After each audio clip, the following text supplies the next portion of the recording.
تازہ ترین اطلاعات کے مطابق سعودی حکام نے حرم مکی شریف میں ضوابط کی مختلف خلاف ورزیاں ہونے کے بعد وہاں پر نگرانی سخت کر دی ہے۔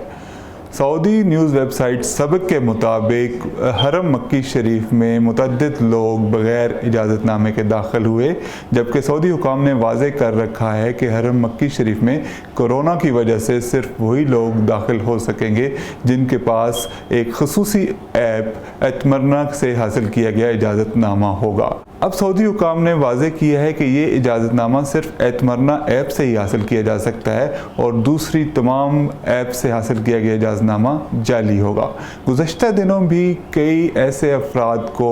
حرم مکی شریف سے واپس کیا گیا تھا جن کے پاس یہ اجازت نامہ نہیں تھا، اور کون کون سی خلاف ورزیوں پر کارروائی ہو رہی ہے یہ دیکھنے کے لیے وزٹ کیجیے اردو نیوز کی ویب سائٹ urdunews.com۔